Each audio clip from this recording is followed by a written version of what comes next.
ایک کنجوس کے گھر کوئی مہمان آیا تو اس نے اپنے بیٹے سے کہا کہ آدھا کلو عمدہ قسم کا گوشت کہیں سے لے کر آؤ۔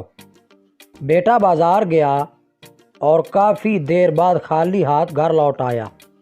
کنجوس باپ نے پوچھا گوشت کہاں ہے؟ بیٹا بولا ابا جان میں کسائی کے پاس گیا اور اسے کہا کہ جو سب سے عمدہ گوشت تمہارے پاس ہے وہ آدھا کلو دے دو۔ کسائی نے کہا بے فکر رہو، میں تمہیں ایسا گوشت دوں گا کہ گویا مکھن ہو۔ میں نے سوچا اگر ایسا ہی ہے تو مکھن ہی لے لیتا ہوں۔ میں نے کسائی سے گوشت لینے کا ارادہ ترک کر دیا اور سیدھا مکھن والے کے پاس گیا اور اس سے کہا کہ تمہارے پاس جو سب سے عمدہ مکھن ہے وہ دے دو۔ مکھن والے نے کہا بے فکر رہو، میں تمہیں ایسا مکھن دوں گا کہ شہد ہو۔ میں نے سوچا کہ اگر ایسا ہی ہے تو پھر شہد ہی خرید لوں۔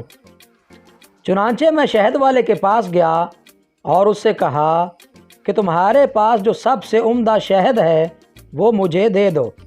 شہد والے نے کہا بے فکر رہو، میں تمہیں ایسا شہد دوں گا گویا کہ بالکل صاف شفاف پانی ہو۔ میں نے سوچا اگر یہی قصہ ہے تو پانی گھر میں ہی موجود ہے، اس لیے میں خالی ہاتھ واپس آ گیا۔ کنجوس باپ کہنے لگا واہ بیٹے، یہ تو تم نے بہت عقل مندی سے کام لیا، مگر ایک نقصان پھر بھی کر دیا ہے، وہ یہ کہ ایک دکان سے دوسری دکان جانے میں تمہاری جوتی گھس گئی ہوگی۔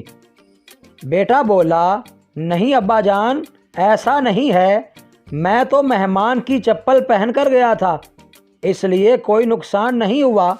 بیچارہ مہمان جو بڑی دیر سے کھانے کے انتظار میں بیٹھا ہوا تھا فوراً اٹھا اور اپنی منزل کو روانہ ہو گیا کہ کہیں دوسرے وقت کے کھانے کے انتظار کے لیے مزید تکلیف نہ برداشت کرنا پڑے۔